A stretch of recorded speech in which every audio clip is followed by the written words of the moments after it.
welcome to the Go Grab That Day podcast. Today we're going to talk about fights, believe it or not. But hope everybody's doing well. Appreciate all the likes and comments and stuff on the last video. Please keep sharing the hell out of it. Still not enough.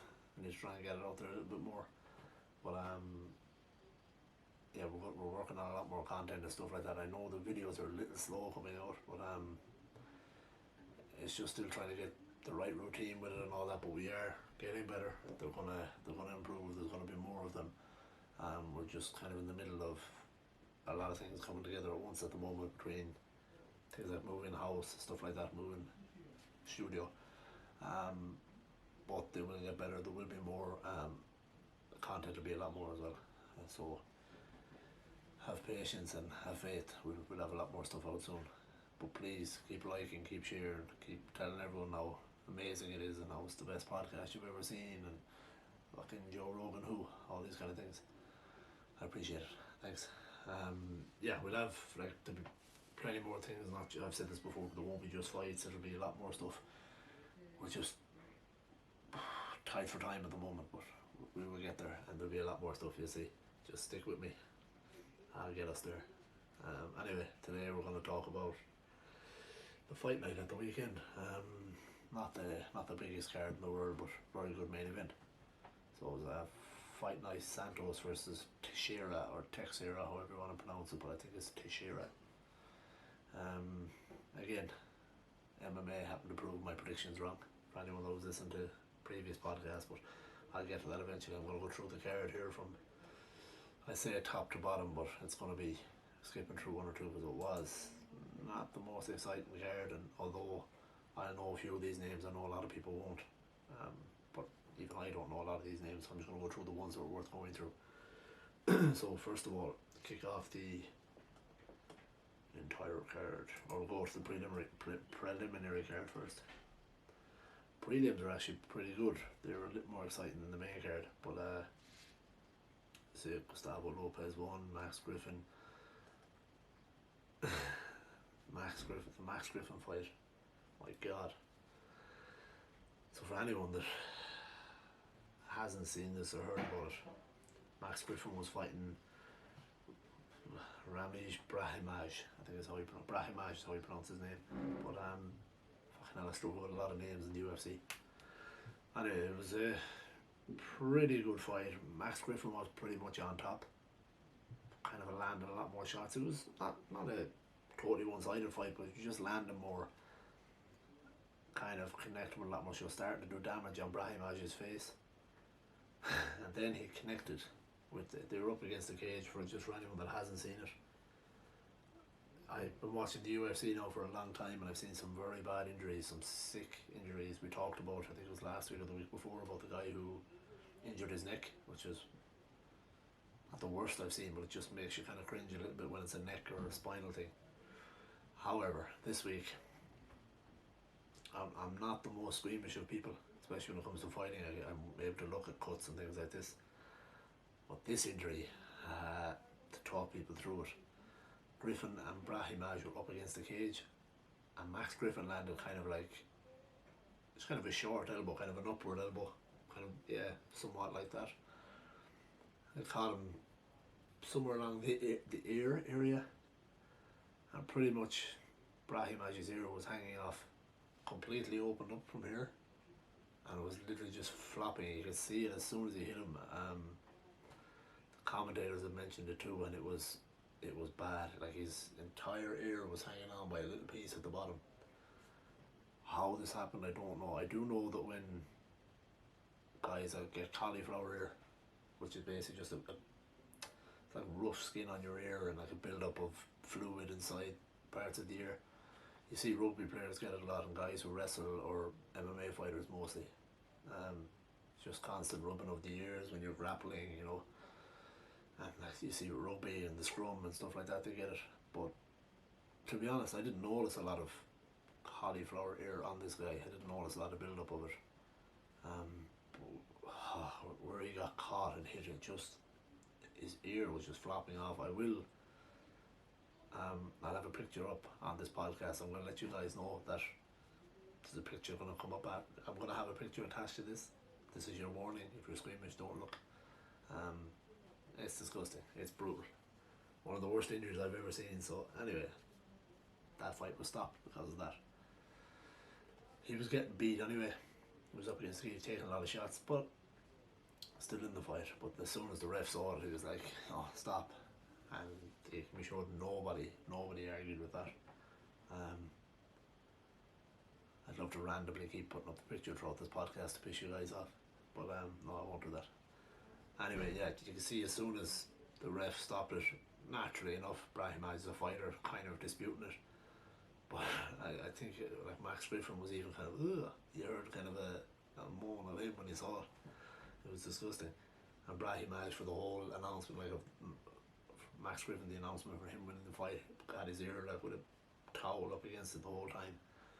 I haven't heard of any major damage done, but he's sure to be out for a while. He's not going to be able to grapple or take too many punches, even putting on headgear for sparring or anything like that. I'm sure he's going to be out for a little while. But so far I haven't heard of any major damage. Like, I don't know, I'm not a doctor, but I don't think it can cause any hearing damage or anything like that once the ear can be stitched back on. But Christ, it was fucking bad. So yeah, I'm sure a lot of people have seen it already before this podcast is released, but it was brutal. It happened once before. I'd seen that it was a women's fight. I think it might have been Invicta or Bellator, something, one of those organisations. It was pretty bad too, but this one was worse. This one, it's insane to see it happen. Anyway, I'll move on in case you guys are eating your dinner. I'm about to have my dinner now and I'm talking about this. So moving on to the next fight, which was Darren Elkins versus Lewis Garagori. Your typical Darren Elkins fight, kind of heavy pressure, heavy grappling, taking a lot of shots. He was good though, he put on a good performance, but Darren Elkins likes to take a lot of shots in fights. But he did put the pressure on and kind of constantly grappling, which is what he does. His game plan is he'll take a few shots, he'll give a few shots, but he'll grapple with you and try and wear you out and use his cardio to burn you out, which he did, eventually leading to the submission in round 3. Yeah, good win for Darren Elkins. He's been doing it for a long time now, doing a lot of wars. I think he kind of pointed out the fact in the interview afterwards, he didn't say retirement, but kind of like that he sees it on its way, that he was saying he thinks he's got another maybe 2 years in him. He does, like, he didn't look bad in that fight, but he takes a lot of shots. Darren Elkins takes a hell of a lot of shots in fights. Gives as good as he gets, but you know, he's one of these guys who gets hit twice to give once. But good win for him, good submission win. Next one is, this was a good fight, Alexander Romanov versus Marcus Rogerio de Lima. Heavyweights, so as always they're exciting to watch. Pretty good though, Romanov. With anyone that hasn't seen it, but it was a good fight. It was exciting, striking over and back. But Romanov got a very, for anyone who watches, jiu-jitsu or try that word again, grappling, jiu-jitsu or grappling or anything like that. It was a very bizarre kind of a way the fight finished. Romanov was in full mount, I believe, or half mount, no, full mount, which is basically where he's sitting completely on top of De Lima's, basically sitting on his trunk. He's sitting right on top. Actually, I may have that wrong. Sorry. I think it was half guard. Half guard being where De Lima had his leg in between Romanov's legs, kind of, but with Romanov on top, just for people who don't know a whole lot of jiu-jitsu. Not that I'm trying to sound like a pro, but I just explain it to you guys. Anyway, Romanov is on top, and he's basically just trying to look for some sort of submission to get or whatever. But I think it was Dominic Cruz had pointed out that De Lima was spending too much time flat on his back, which was a really, not a super interesting point, but you'll understand later why it was. But he kept saying, because you got to get to your side, get to a hip, or try and push it off or something, because flat on your back you're in danger when you've got especially at heavyweight, you got a big monster sitting on top. But basically what Romanov did was took his forearm and just placed it on De Lima's neck and put all his weight down on it, right down, pressured him until he passed out. Which I'd never seen before. I don't think I've ever seen. I've seen some weird submissions in the UFC, but this was basically just he just sat on him, lay on him, put all his pressure on that forearm, and he choked him out, which is pretty crazy. Pretty sure that Romanov has done that before as well. I thought I heard Don Cruz saying that. Yeah, very bizarre finish to the fight, but a clear example of why you don't stay laying flat on your back when you had someone on top. Yeah, very bizarre, but very good finish. Yeah, De Lima won't be happy when you finish like that. Pro MMA fighter, you shouldn't really be getting finished like that. But yeah, it's bizarre. Just you got a heavyweight like that putting all his weight in the forearm. It doesn't take too long for you to go to sleep. It's pretty cool. But anyone who's seen, if you've ever seen Alexander Romanov fight before, he's an entertaining fighter. Obviously a heavyweight as well, so there's always excitement in those fights. But anytime he wins, when his coaches step in, he has this thing where he celebrates by flipping all his coaches on. Basically, if you want to call it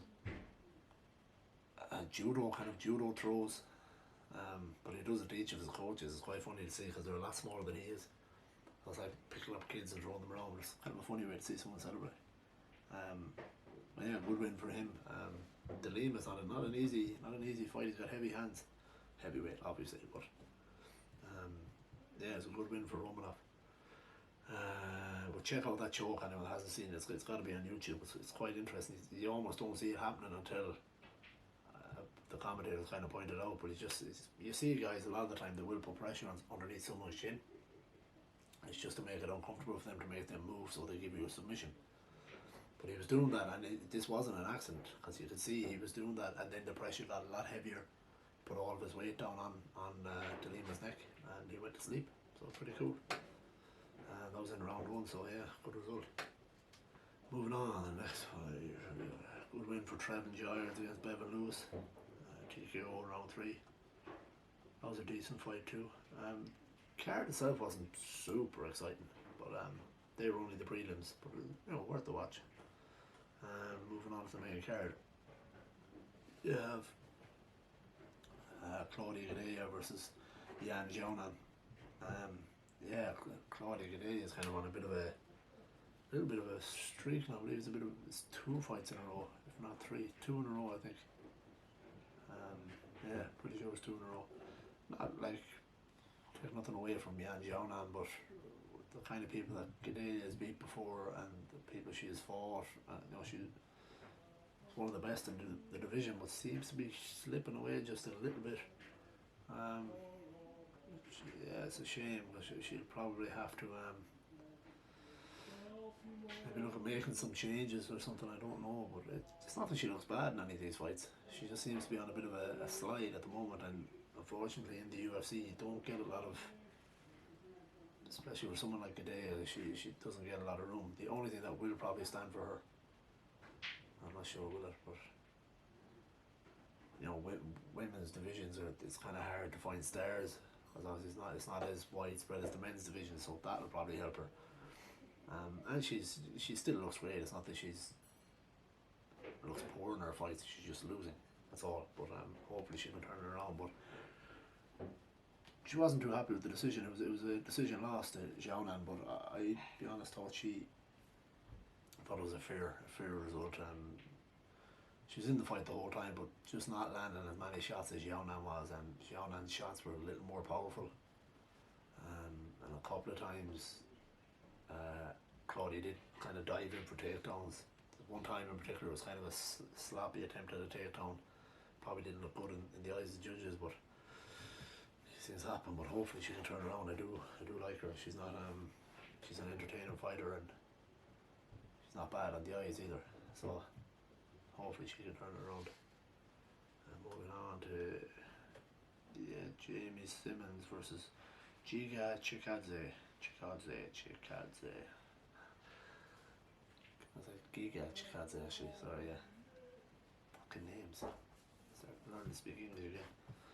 Anyway, Chikadze won this fight by TKO. In round one. This wasn't bad. He's a very good striker. Chikadze is very interesting to watch. He comes from, I believe, mainly a kickboxing background with a little bit of taekwondo, if I'm not mistaken. Yeah, so his striking is quite interesting to watch, and it was a good win too. Kind of skipping over some of these fights because, like I said, not the most exciting card, but we'll skip right on to. Yeah, like I said earlier, some of these predictions I'm making lately are really going against me. You know, like they have been a lot. But for anyone that heard my rant in the last episode, I was giving out about like how older fighters have been doing it a little too long. You know, the UFC need to step in. I was mainly talking about Anderson Silva, but I gave a little mention to the guy in the co-main, Andrei Arlovski, who of course happened to win his fight by decision. I stand by what I said 100%. I think Arlovski's another guy who's been doing it way too long. The only thing about him is he has changed his game a little bit. Like I think he's on a 3-fight win streak now, but pretty sure it's all decisions. And his last loss, I think, came against Rosenstruik, that's the guy. Yeah, that was his last loss, I believe. About 3 fights ago. So yeah, again, I stand by what I said. Arlovski's another guy, just should hang it up. I don't think he's going to make a run for the title. He's not getting huge money fights, so I don't know what's in it for him.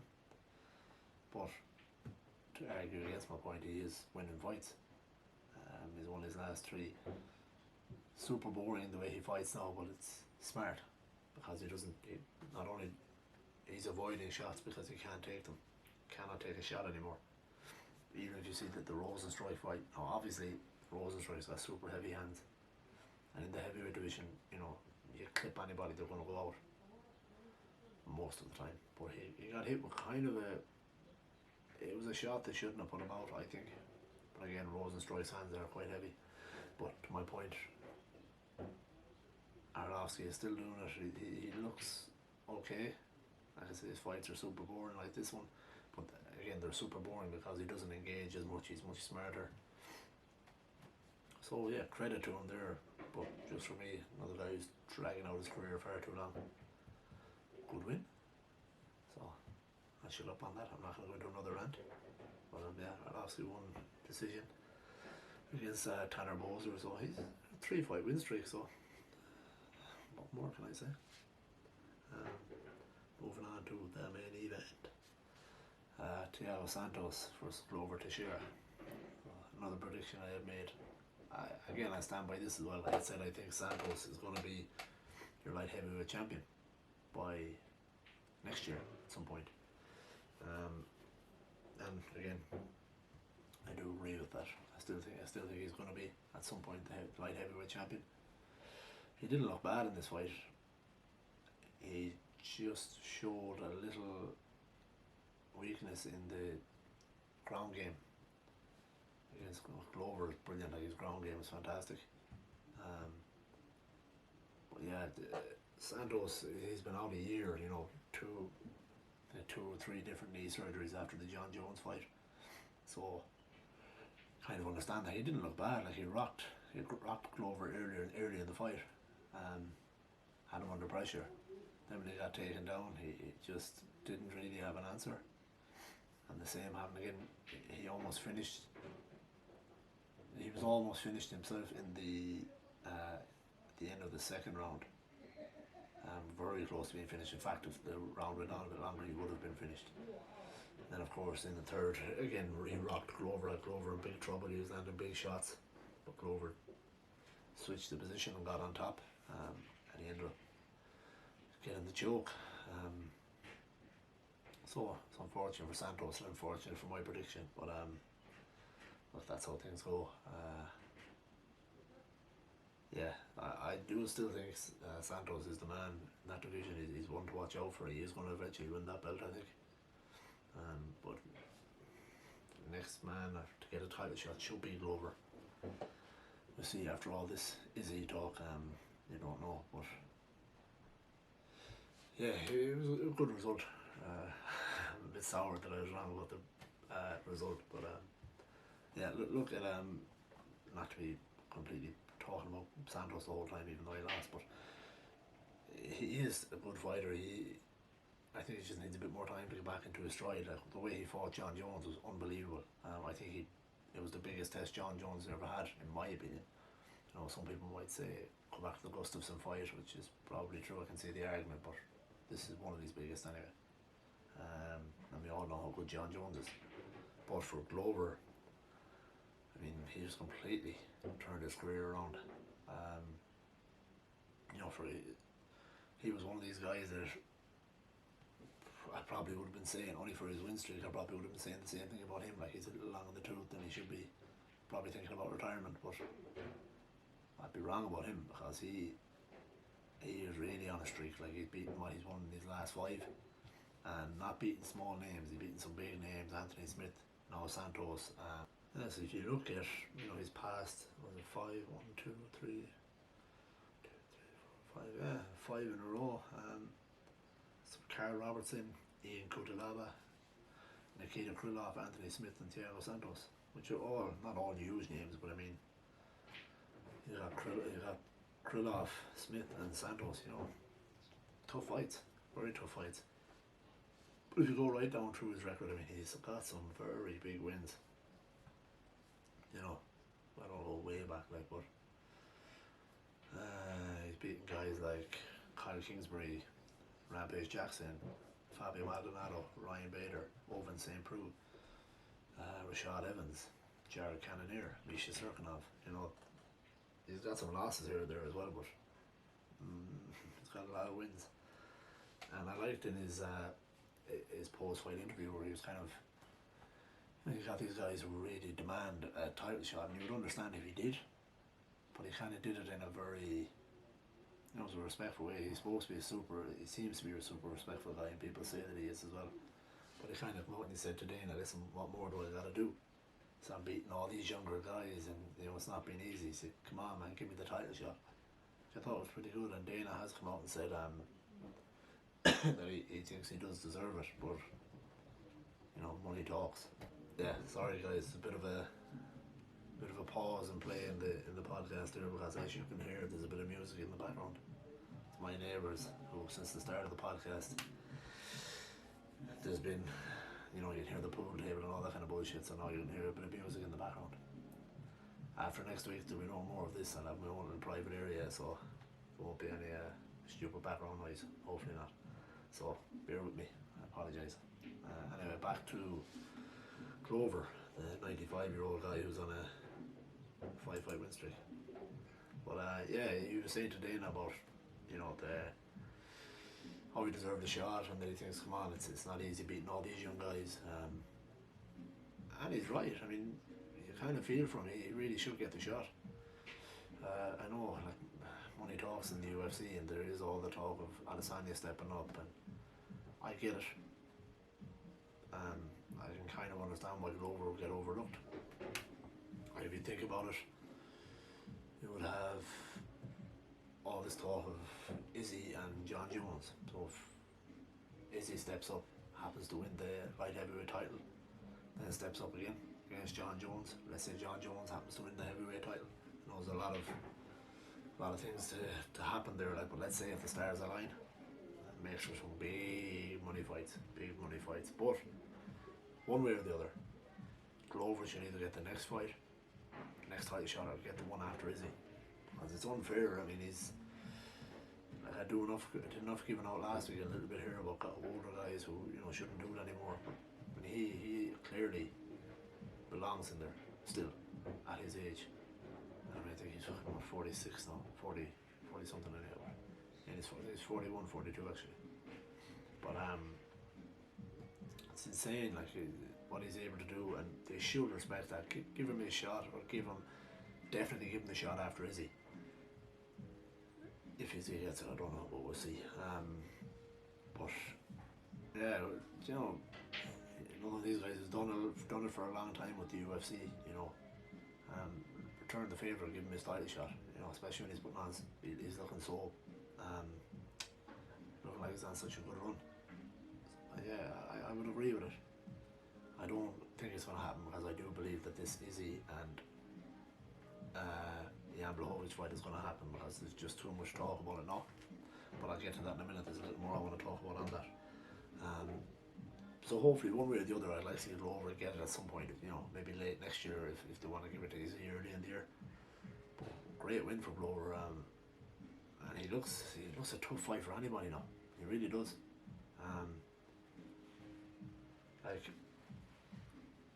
he came into the UFC. I was listening to a podcast earlier. It was Brendan Schaub's podcast, but you kind of forget that he came into the UFC as a striker, and now everything is his ground game, and people can't seem to be able to get him off when he gets on top, and he's finishing people, but every time he gets people down, he's finishing them. Like, so, yeah, his last few wins to the last 5. So you got a submission arm triangle choke, submission rear naked choke, split decision. He got TKO punches of Anthony Smith, but that was with a lot of ground and pound during that fight. And then he got in his last fight submission rear naked choke as well. Yeah, and he's shown like that he still has a chin too, because he took some shots off Santos and not many can take them off him. So credit to him. Yeah, credit to him. He has earned. Hopefully the UFC give. What I hope doesn't happen is that Jan fights Izzy, and then in the meantime Glover decides to take another fight. He shouldn't do that. Wait it out. I mean, he's an older guy, so the recovery will do him no harm. And I did hear that. He said in the interview that he thinks he's a bone broken, or he thinks Santos may have broken something in his face, but I don't know, was he joking, because he was kind of talking about his power and joking and laughing. But yeah, so maybe a bit of healing needs to be done anyway, which will do him no harm. So maybe if he gets a shot at the end of next year, no harm. But I do hope he gets it. He deserves it, and he's earned it. He's fought for a long time. What a run to be on at that age. So yeah, that's pretty much the entire card I've gotten through. There's a couple of other things I want to talk about. Obviously, I'll get to the card coming up at the weekend, but I wanted to mention this week the first time I ever watched Dana White's Contender Series. Heard a lot about it, but I just never got it. It's hard to get around to everything because there's so much content in MMA. But one of the guys from City Kickboxing, who, as I said before, I had the pleasure to train with a little bit on and off, Carlos Ulberg. Now, before this, I don't know a lot about Carlos, but some of my friends do. Some of the guys I've trained with, and they've said a lot about him. But when I'd heard he was getting this shot in the Contender Series, I said I had to check it out. So I watched the entire the Contender Series card, and it was very good. It's actually a very good show for anyone that doesn't watch it. It's the Tuesday night Contender Series, which I think airs, I don't know, late Wednesday or early Thursday here, but early Thursday I believe. But yeah, I don't know where it airs the rest of the world, but check it out. It's if you have Fight Pass or any of just look for it. But it's worth a watch. It's actually pretty cool. For those that haven't seen the way it works, you got your normal fight card, whatever you have. Every night will differ. You might have 5 fights, 6 fights, whatever. But then every guy, whoever wins, they sit backstage. They say you're the first guy, you win your fight, you sit backstage, and then it goes on. And every guy that wins, they sit back there. And at the end of the night, Dana will announce who he's giving a contract to. And it has happened. I know, because I'd heard people even out that people won their fight on the Contender Series and he hasn't awarded a contract. So it's one of these things where you gotta impress him. You don't just win, you gotta impress Dana White, who's obviously sitting in the crowd, or the crowd, but there's no crowd, just him, his fat bald head sitting there. But yeah, you gotta impress him, because then he'll offer you a contract. Now, he offered, I believe, everybody contracts on this. Yeah, he did. He offered everybody a contract. There was only 4 fights. There was a reason for that, I can't remember. I don't know if some fights fall through or something, but it was a shorter card than usual because John Anik had said that. But yeah, it was good. I actually really enjoyed the fights. I'll go through them here. Yeah, sorry, but as I was saying, my main reason for watching was Carlos Ulberg was making his debut at light heavyweight. Good fight, but I'll get to that in a minute. I'll go through the whole lot of it just to mention some of these names because they definitely deserve a mention. Yeah, so the first fight on the card was a heavyweight fight. Jared Vandera versus Harry Hunsucker. fun fight too. Was obviously the heavyweights are always quite fun, but this it was Jared Van Der. He won via TKO in round one, but quite an interesting character, quite a funny kind of. I don't know what would you call it. He's very honest kind of a character. He seems like a guy that would be quite fun to interview and see him in the UFC. But yeah, he's, again, funny character. He'd be one to keep an eye out for. He just seems like one of those real. He's not a super fantastic speaker like you have with Conor McGregor or Chael Sonnen back in the day, but funny, kind of accidentally funny kind of guy. But good win for him, and Dana White rightfully so offered him a contract. I think one of the reasons, I think Dana even said it, is because they need guys at heavyweight. They need some more interesting characters, which they certainly do. So yeah, good for him. The next guy, which was my pick, even outside of Carlos, he was my pick of the card, was Luis Saldana, fighting at heavyweight, or Jesus no, featherweight. There's a bit of a distance there, but yeah, he was fighting Vince Murdoch. But really good striking, very good striking. I believe Vince Murdoch comes out of Uriah Faber's camp, I think. But yeah, small, stocky, kind of strong grappler. But Saldana was really tricky with his striking, and very kept changing stances. Very hard to pick up what he was doing. Landed some really good shots over and over, and yeah, and then he finished the fight with a kind of like the front kick, the Anderson Silva Vitor Belfort kind of front kick, or teep kick, as you call it in Muay Thai. Yeah, dropped the guy and then won by TKO, but striking very good, very interesting. Also got a contract, like I said, they all got contracts, but yeah, some really good finishes on the night. Saldana is definitely one to keep an eye out for. And then moving on to I'll call it the co-main event. Here we go. Ignacio Bahamondes, also very interesting striker, was fighting Edson Gomez. Gomez getting pretty well beaten throughout the fight, but one of these guys who you just need a hammer to put him away. Taking some big shots, just kept coming back, and he was swinging, and he was kind of clipping Bahamondes, not heavily, but coming close a couple of times and winging punches, and just when he kept coming at him, wouldn't back off. Till of course at one point, Bahamondes just landed a couple of shots and connected with a heavy kick. They had to put him out cold, which he needed to do. Like, Gomez was just not going away. He just kept coming at him, and didn't matter what he landed. But those two finishes, from the Saldana finish to the Bahamondes, like, they were wicked knockouts. And check them out if you haven't seen them. Those of you get Fight Pass, you get all these things.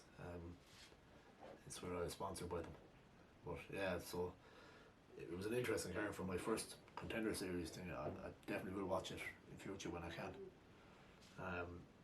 Moving on to Mr. Carlos Ulberg, who had Israel Adesanya and Brad Riddell in his corner. So I mean, what a good corner to have. Like, Brad Riddell, who I do enough barking about it. I think he's very good fighter, very interesting, but also, I don't know if I've said this before, but I think I have, he's also Volkanovski's striking coach. Even before he made his debut, that's what he was. He has been that for quite a while. They trained together back in Tiger Muay Thai. Anyway, moving on to Carlos Ulberg. So yeah, debut at light heavyweight, and Bruno Oliveira, who he was fighting, I don't know a lot about, but fighting for a long time, a lot bigger record than what Ulberg has, and he never really troubled him. Carlos Ulberg, who played pro rugby previously, I believe, so moves very well. He's a big guy, very big guy, and like a lot of the city kickboxing guys, they're very good at their feints, stuff like that. And he was doing a lot of that, trying to get reads on Bruno Oliveira, but yeah, he won by TKO in the end. Kind of a mix of, yeah, it was punches, but like, it was kind of a combination. It was a 3-punch combo, but he landed. I think it was a left hand. It was a heavy left hand that put Oliveira out cold. But yeah, I think Goldberg was someone to keep an eye out for. Coming from that camp, like City Kickboxing are really bringing some big fighters into the UFC.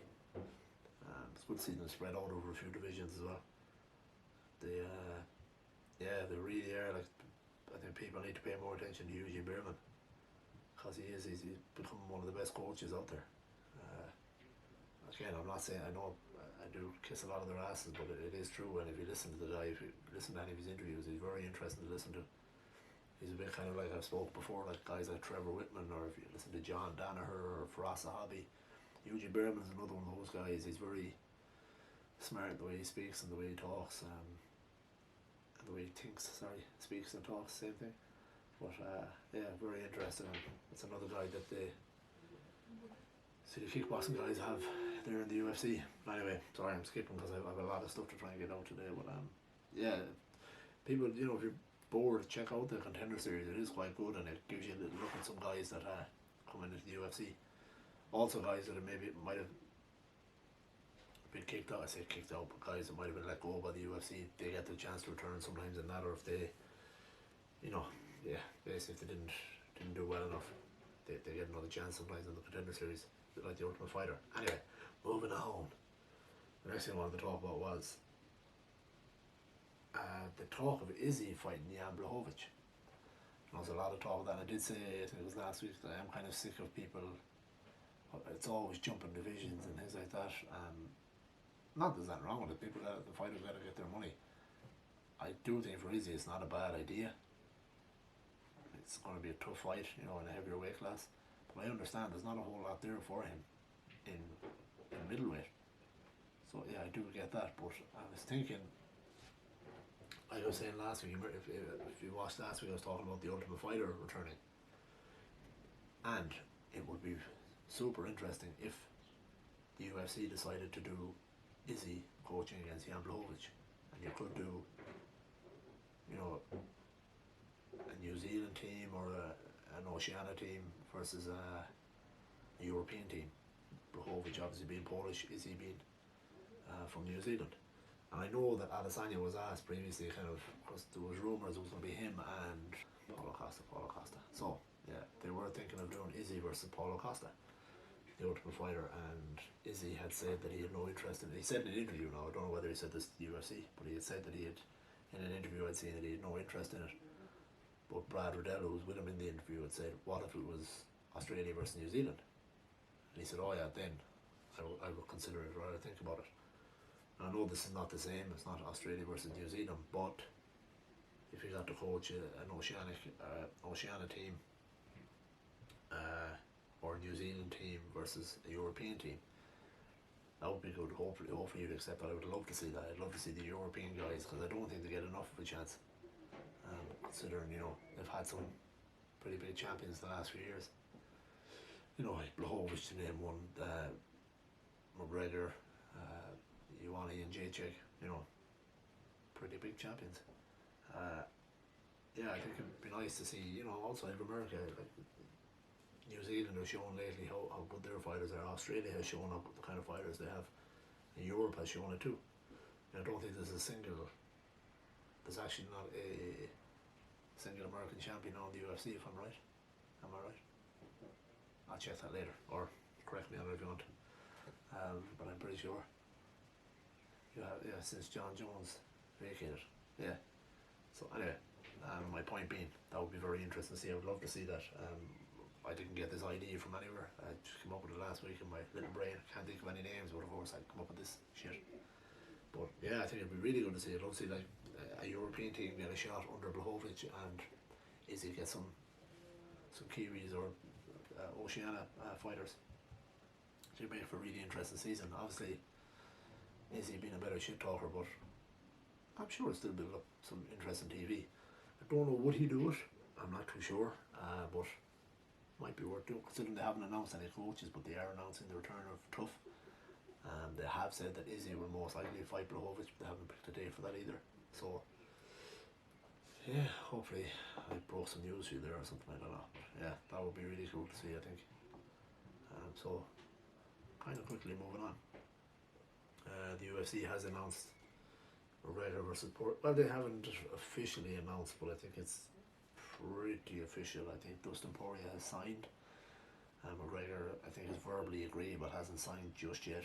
I've seen some pages announce it, but then I've seen them go back saying it's not definite yet.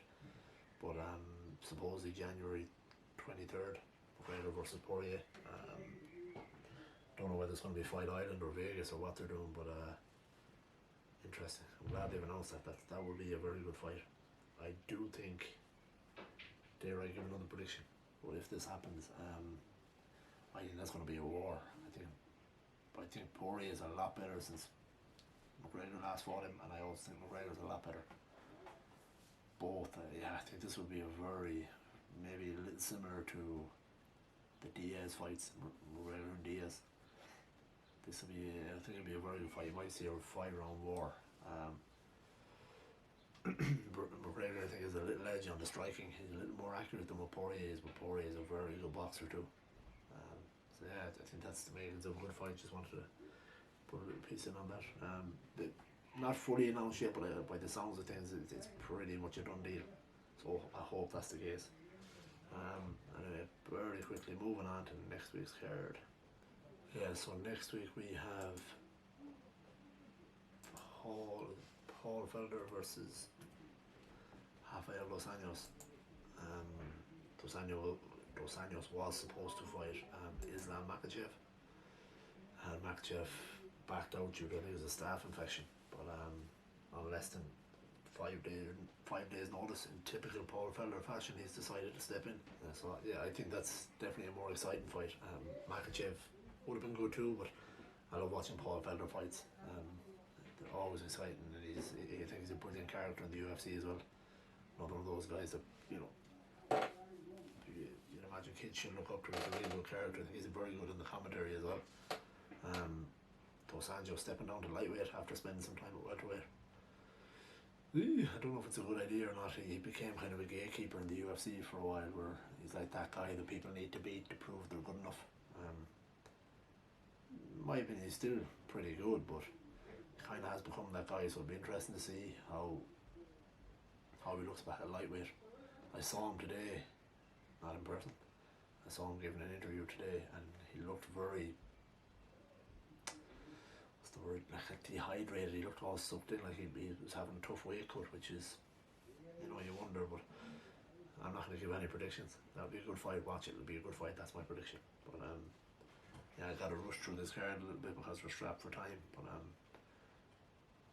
it's not the best. You got Eric Anders is fighting as well. It should be interesting. But tune in for the main event anyway, and I'll break down the card next week like I've done for the last while. But definitely for that main event, you got to watch it. Credit to Paul Felder, because if he hadn't stepped in, that fight might have fallen off. He's done some brilliant things lately. I think recently, Jared Gordon, I believe, his coaches couldn't travel to Fight Island because of COVID, something like that, because of a positive COVID test or some shit like that. And Paul Felder stepped in, left the commentary booth to coach Jared Gordon in his fight. I believe it was Jared Gordon, but you can look that up. Yeah, brilliant character, and fair play to him for stepping up, taking this fight. Not an easy fight for either guy, but I think it makes for much more of an interesting fight, because I do like both of them. We'll see, should be good. So yeah, anyway, that's it for this week. Kind of rushed through things a little bit, so I apologise for that, but it's just a little strapped for time, trying to avoid the noise in the background. But as I said, we are in the process of moving to a quieter place, our own place, well, our own rented place, with less noise, much more content, things like that.